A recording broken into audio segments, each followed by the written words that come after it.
Jaggery, வெல்லம், கடலைப்பருப்பு, chana dal, oil, ghee, salt, cardamom, nutmeg.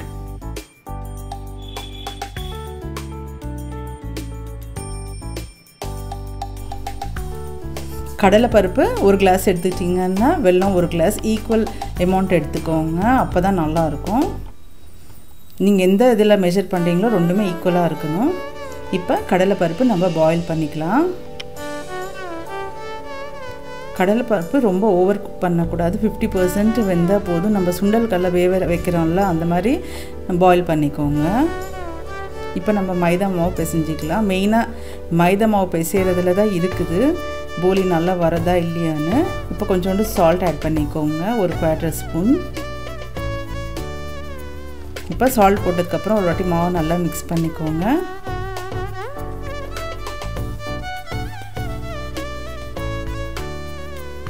இப்போ ஆயில் ஊற்றிக்கோங்க. ஃபஸ்ட்டு நான் 4 டேபிள் ஸ்பூன் ஊற்றுறேன். கொஞ்சம் இதுக்கு ஆயில் கீ எல்லாம் நிறைய தான் யூஸ் ஆகும். எப்போயாவது ஒரு சமயத்தில் சாப்பிட்றது தப்பு இல்லை.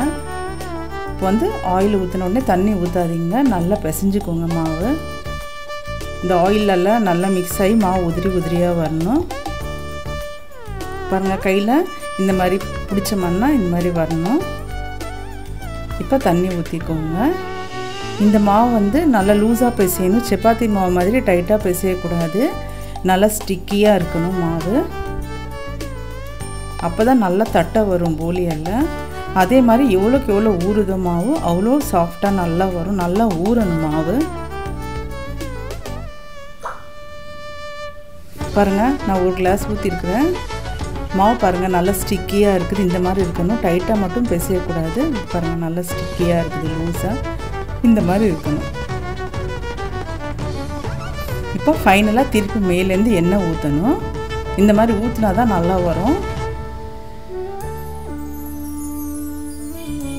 இப்போ நல்லா மிக்ஸ் பண்ணிவிட்டு மூடி வச்சுடுங்க. நல்லா ஒரு 2 to 3 hours ஊறணும். அதுக்கு மேலே ஊறினா கூட ஒன்றும் பிரச்சனை இல்லை, நல்லா வரும் போலி. இப்போ நம்ம செக் பண்ணிக்கலாம் கடலைப்பருப்பு வெந்துடுச்சான்னு. பாருங்கள், பர்ஃபெக்டாக வெந்திருக்குது. இந்த மாதிரி இருக்கணும். ஹாஃப் பாயில்டாக இருக்கணும். நம்ம சுண்டல் கடலை வேக வைக்கிறோம்ல அந்த மாதிரி இருக்கணும் கன்சிஸ்டன்சி. இப்போ இது ஒரு வடிகட்டியில் போட்டுடுங்க. போட்டுட்டு நல்லா ஆறணும். நல்லா இந்த கடலைப்பருப்பு ரூம் டெம்பரேச்சருக்கு வரணும். அதே மாதிரி இந்த கடலைப்பருப்பு வேக வச்ச தண்ணியில் ரசம் வச்சோம்னா ரசம் அவ்வளோ டேஸ்ட்டாக இருக்கும். நான் இப்போ இந்த கடலைப்பருப்பு வேக வச்சாலும் அதில் ரசம் வச்சுடுவேன். சூப்பராக இருக்கும் டேஸ்ட்டு. பாருங்கள் நல்லா ஆறி இருக்குது. இந்த மாதிரி உதிரி உதிரியாக இருக்கணும் கடலைப்பருப்பு. இப்போ நம்ம மிக்ஸி ஜாரில் போட்டு பொடி பண்ணிக்கோங்க. மிக்ஸி ஜார் நல்லா ட்ரையாக இருக்கணும். தண்ணி எல்லாம் ஊற்றக்கூடாது. ஊற்றாமல் விட்டு நல்லா பொடி பண்ணிக்கோங்க. பாருங்கள் சூப்பராக பொடியாக இருக்குது. இந்த மாதிரி இருக்கணும் கன்சிஸ்டன்சி. இந்த மாதிரி செஞ்சு பாருங்கள். இது என்னோடய சிக்னேச்சர் டிஷ். எல்லாருமே எப்பயுமே நான் எப்போ போலி செஞ்சாலும் பாராட்டுவாங்க, ரொம்ப நல்லா இருக்குன்னு. பாருங்கள் இந்த மாதிரி பொடி பொடியாக இருக்கணும் கடலைப்பருப்பு. இப்போ வந்து 4 ஏலக்காய், கொஞ்சோண்டு நட்மெக், ஜாஜிக்காய் பொடி பண்ணிக்கோங்க. இந்த ஜாஜிக்காய் போடுறதுனால ஃப்ளேவர் ரொம்ப நல்லாயிருக்கும் பூர்ணத்தில். இப்போ நம்ம வெல்லம் வந்து ஜாகரி மெல்ட் பண்ணிக்கலாம். இது வந்து பாகு கன்சிஸ்டன்சி எல்லாம் தேவை கிடையாது. ஜாகரி வந்து மெல்ட் ஆனால் போதும். பாருங்கள் நல்லா மெல்ட் ஆகிருக்குது. இப்போ நம்ம இது வடிகட்டிக்கலாம். கன்சிஸ்டன்சி இந்த மாதிரி இருக்கணும். இப்போ வடிகட்டிடுங்க. இது நீட்டாக இருக்குது. ஒரு சமயத்தில் ரொம்ப மண் அழுக்கெல்லாம் வரும். அதனால தான் வடிகட்டணும்.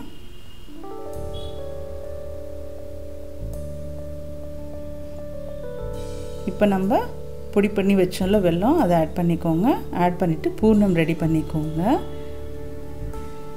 பூர்ணம் வந்து ரொம்ப கட்டியாகவும் இருக்கக்கூடாது. சப்போஸ் ரொம்ப ஹார்டாக ஆயிடுச்சுன்னா நம்ம கடலைப்பருப்பு வேக வச்சோம்ல தண்ணி, அதையும் கொஞ்சம் ஆட் பண்ணிக்கோங்க. அதே மாதிரி ரொம்ப கொஞ்சம் லூஸாக இருக்கான்னு இன்னும் கொஞ்சம் நேரம் கிண்டுங்க, டைட் ஆகிடும். பாருங்கள் கன்சிஸ்டன்சி இந்த மாதிரி இருந்தால் தான் போலி நல்லா தட்டை வரும். இப்போ இதுலேயும் வந்து கீ ஆட் பண்ணிக்கோங்க. கீ ஆட் பண்ணுறதுனால ரொம்ப ஃப்ளேவர்ஃபுல்லாக ரொம்ப டேஸ்ட்டாக இருக்கும். நல்லா இது செய்யும்போது வீடெல்லாம் நல்லா கம கமன்னு வாசனை வரும். இந்த ரெசிபி வந்து நான் தெலுங்கு நியூ இயர் உகாதி அன்னி கண்டிப்பாக பண்ணுவேன், வரலட்சுமி பூஜைக்கு பண்ணுவேன். பாருங்கள் சூப்பராக இருக்குது. நம்ம இப்படியே கூட சாப்பிட்லாம், அவ்வளோ டேஸ்ட்டாக இருக்கும் இந்த பூர்ணம். நான் இதில் தேங்காயெலாம் சேர்க்க மாட்டேன். சில பேர் தேங்காய் சேர்ப்பாங்க. அப்படி தேங்காய் ஆட் பண்ணிக்கணுன்னா வறுத்து ஆட் பண்ணிக்கோங்க. இப்போ வந்து நட்மேக்கு ஏலக்காய் பொடி பண்ணமில்ல, அந்த பொடி ஆட் பண்ணிக்கோங்க. ஆட் பண்ணிவிட்டு நல்லா மிக்ஸ் பண்ணிக்கோங்க. தேங்காய் போடாமல் செய்கிறது அது ஒரு டேஸ்ட்டு. பாருங்கள் பாகு வந்து சூப்பராக வந்திருக்குது. இந்த மாதிரி இருக்கணும் கன்சிஸ்டன்சி.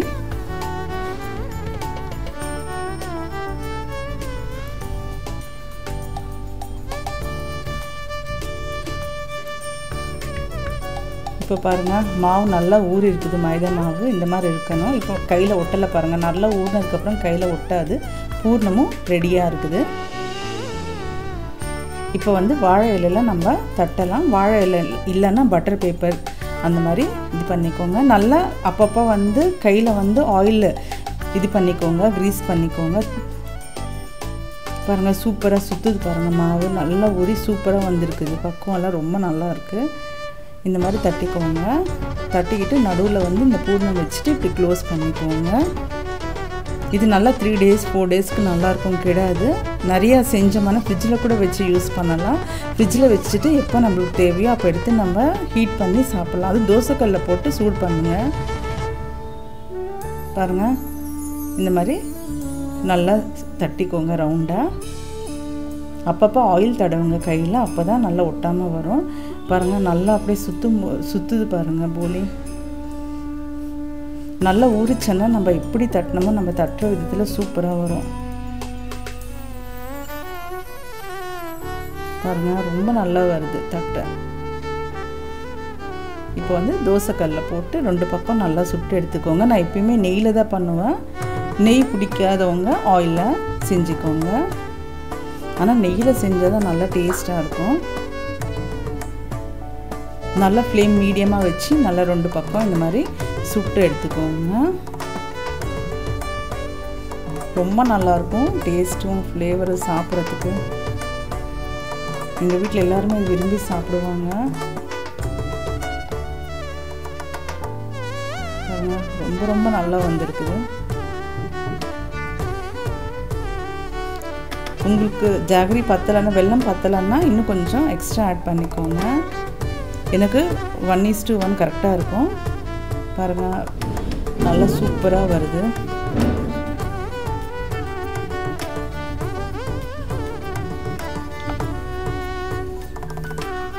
இப்போ நம்ம சாப்பிட்டு பார்க்கலாம். இந்த போலி வந்து கீயில் தொட்டு சாப்பிட்டோம்னா ரொம்ப நல்லாயிருக்கும். எங்கள் வீட்டில் எல்லாருமே இப்படி நெய்யில் டிப் பண்ணி சாப்பிடுவாங்க. டேஸ்ட்டு வேறு லெவலாக இருக்கும். செஞ்சு பார்த்துட்டு உங்கள் ஃபீட்பேக் சொல்லுங்கள்.